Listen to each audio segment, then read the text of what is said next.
নমস্কার, চন্দ্রিমা কিচেনে সবাইকে স্বাগত। আজ আমি তৈরি করে দেখাবো ফুলকো পরোটা। আর যে কেউ খুব সহজেই এই ফুলকো পরোটা বানাতে পারবেন। আর এই পরোটা খুব সফট হয়। পরোটা বানানোর জন্য আমি নিয়েছি 2 কাপ ময়দা। আপনারা চাইলে আটা দিয়েও এভাবে বানাতে পারেন। দিয়ে দিচ্ছি হাফ টেবিল চামচ চিনি, স্বাদ মতো নুন আর 2 টেবিল চামচ তেল। এই উপকরণগুলো অবশ্যই দিতে হবে। এবার দিয়ে দিচ্ছি হাফ টেবিল চামচ গুঁড়ো দুধ। আপনাদের কাছে যদি গুঁড়ো দুধ না থাকে না দিলেও হবে, তবে গুঁড়ো দুধ দিলে একটু স্বাদটা বেশি হয়। এবার ময়দাটা ভালোভাবে আমি ময়ান দিয়ে নেব। দেখুন এভাবে মুঠো করলে মুঠো হয়ে যাচ্ছে, তখন বুঝবেন ময়ান দেওয়া খুব ভালো হয়েছে। এবার দিয়ে দিচ্ছি জল। আমি 1 কাপ জল নিয়েছি। এবার জল দিয়ে ভালো করে আমি ময়দার ডোটা করে নেব। অল্প অল্প করে জল দেবেন, একবারে জল দিতে যাবেন না। আর এই পরোটা বানানো খুব সোজা। আপনারা চাইলে খুব সহজেই ঝটপট এই পরোটা বানিয়ে ফেলতে পারেন। জলের পরিমাণ লেগেছে 1 কাপ জল থেকে 1/4 কাপ জল বেঁচে গেছে। আপনাদের ক্ষেত্রে জল কম বেশি লাগতে পারে। আবার চাইলে পরোটা ফ্রোজেন করেও রাখতে পারেন। ময়দার ডোটা বেশ সময় ধরে ভালো করে মথে নিতে হবে। আমি প্রায় 15 মিনিটের মতো ময়দাটা মেখে নিয়েছি। একদম মসৃণ করে মেখে নিতে হবে। আমার সামান্য একটু ময়দা লাগবে, আমি ময়দা ছিটিয়ে দিচ্ছি।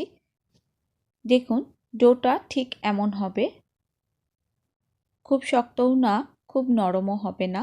এবার ডো থেকে লেচি কেটে নিচ্ছি। আমি বড় বড় করেই লেচি কেটে নিচ্ছি। এবার একটা লেচি নিয়ে আমি এভাবে বল তৈরি করে নেব। আমার রেসিপিটা আপনাদের ভালো লাগলে লাইক, কমেন্ট, ফ্রেন্ডস অ্যান্ড ফ্যামিলির সাথে শেয়ার করবেন। আর খুব বেশি ভালো লাগলে চ্যানেলটা সাবস্ক্রাইব করবেন। আমি সবগুলো পরোটার বল তৈরি করে নিয়েছি। একটা লেচি নিয়ে এভাবে প্রথমে হাত দিয়ে চেপে ময়দা দিয়ে আমি বেলে নেব। রুটি বেলতে তো সবাই পারেন, আমি কিন্তু রুটির মতো এতটা পাতলা করব না, পরোটার মতো মোটা করেই বেলে নেব।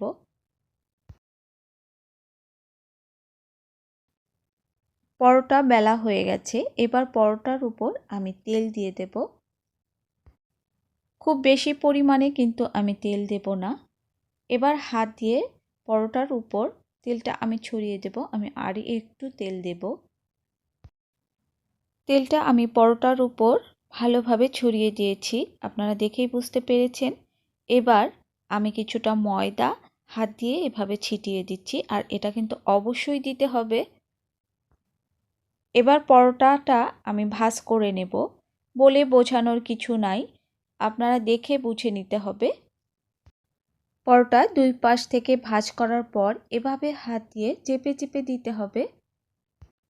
হালকা হাতে চেপে চেপে দিতে হবে। তারপর এই পাশ থেকে এভাবে ভাঁজ করে নিতে হবে। তারপর ও পাশ থেকে এভাবে ভাঁজ করে নিতে হবে। এবার চেপে চেপে দিয়ে এভাবে আমি সবগুলো পরোটা বেলে ভাঁজ দিয়ে নেব।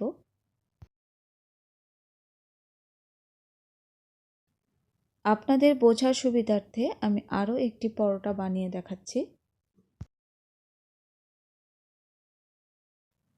প্রথমে এক সাইড থেকে ভাঁজ দিয়ে নিচ্ছি, আবার অপর পাশটাও ভাঁজ দিয়ে নিচ্ছি। এবার হাত দিয়ে চেপে চেপে দিচ্ছি, আপনারাও চেপে চেপেই দেবেন। এবার এভাবে এপাশ থেকে ভাঁজ দিচ্ছি, আবার ওপাশ থেকে ভাঁজ দিয়ে একটু চেপে চেপে দিচ্ছি। এভাবে চেপে চেপে বানালে পরোটা ভাজার সময় খুলে যাবে না। এবার একটা পরোটা আমি বেলে নিচ্ছি। আমি পরোটাটা একটু পাতলা করে বেলবো, মানে পরোটা যেমন হয় তার থেকে একটু পাতলা করে বেলবো। আর পাতলা করে বেললে ফুলকো বেশি হবে। আবার খুব বেশি পাতলা করব না, রুটির মতো পাতলা করব না। আপনারা চাইলে সামান্য ময়দা ছিটিয়ে বেলতে পারেন। পরোটা বেলা হয়ে গেছে, দেখুন আমি পরোটাটা কতটা পাতলা করেছি। খুব বেশি পাতলাও করিনি, আবার খুব বেশি মোটাও করিনি। এভাবে আমি সবগুলো পরোটা বানিয়ে নেব। ওভেনে ফ্রাইং প্যান বসিয়ে দিয়েছি। এবার একটা পরোটা আমি দিয়ে দিচ্ছি। যখন এই পাশটা এরকম কালার হবে আর দুই পাশ এভাবে যখন ভাজা হবে এই অবস্থায় আপনারা ঠান্ডা করে ফ্রোজেন করে রাখতে পারেন, যখন খুশি বের করে ভেজে খেতে পারবেন। এবার কিছুটা তেল আমি চারপাশ থেকে ছড়িয়ে দিচ্ছি। খুব বেশি তেল দেওয়ার প্রয়োজন নেই, আর খুব কম তেলেই এই পরোটাটা সুন্দর করে ফুলে উঠবে। প্রত্যেকটা পরোটাই খুব ফুলকো ফুলকো হবে। যে কেউ এই পরোটা বানাতে পারবেন, আর এই পরোটা ফুলবেই। আর এই পরোটা সবজি, ডাল, মাংস, মিষ্টি সব কিছুর সাথে পরিবেশন করতে পারবেন। খেতে খুবই মজা লাগে। আর এই পরোটা খেতে খুব সফট হয় আর খেতে খুবই টেস্টি। দেখেই বুঝতে পারছেন যে পরোটাগুলো কতটা সফট। এভাবে আমি সবগুলো পরোটা ভেজে নেব, আর সবগুলো পরোটাই কিন্তু ফুলবে। আপনারা যারা তেল পছন্দ করেন না তারা তেল ছাড়াও এই পরোটা ভাজতে পারবেন, এবং তেল ছাড়াও এই পরোটা খুব সুন্দরভাবে ফুলে উঠবে। আপনারা বাচ্চাদের টিফিনে এই পরোটা বানিয়ে দিতে পারেন। বাচ্চারা খুব খুশি মনে খেয়ে নেবে। আপনাদের জন্য আমি তেল ছাড়া একটা পরোটা ভেজে দেখাচ্ছি। দেখুন, তেল ছাড়াও পরোটাটা খুব সুন্দর ফুলে উঠেছে। আমি হালকা একটু এখন তেল দিয়ে নেব। এমন পরোটা থাকলে সকাল বিকালের নাস্তায় একদম জমে যাবে। আমি আশা করব আপনারা বাড়িতে একবার হলেও ট্রাই করবেন, আর ট্রাই করলে আমাকে অবশ্যই জানাবেন কেমন হয়েছে। দেখুন পরোটাটা কতটা সফট হয়েছে। যেভাবে ভাজ করবেন সেভাবেই ভাজ হয়ে যাবে। আমি একটা পরোটা ছিঁড়ে দেখাচ্ছি। দেখুন ভেতরে কতটা লেয়ার হয়েছে। সবাই সুস্থ থাকুন, ভালো থাকুন।